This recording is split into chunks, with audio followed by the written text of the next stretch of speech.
இந்த பிப்ரவரி 1ஆம் தேதி வருகிறது தைப்பூசம். முருக பக்தர்கள் காத்திருக்கும் புனித நாள். அன்று விரதமிருந்து மனமார முருகனை வழிபட்டால் நாம் நினைத்த வரங்களை அருள்பவர் செல்வ முருகன். நீங்களும் முருக பக்தரா? அப்படின்னா கமெண்ட்ல சொல்லுங்க. ஓம் முருகா.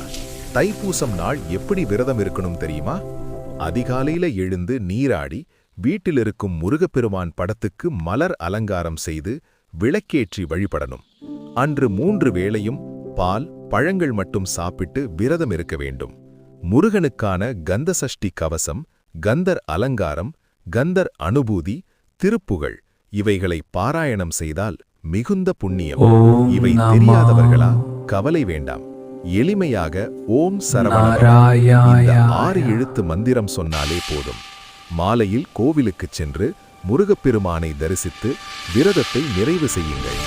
இந்த நாளில் முருகன் மட்டுமல்ல, பார்வதி தேவியும் சிவபெருமானும் குரு பகவானும் வழிபட்டால் அருள் பல மடங்கு அதிகரிக்கும். இன்னும் இது போன்ற ஆன்மீக தகவல்களுக்கு 30 செகண்ட் கதைகள் சேனலை சப்ஸ்கிரைப் செய்ய மறக்காதீர்கள்.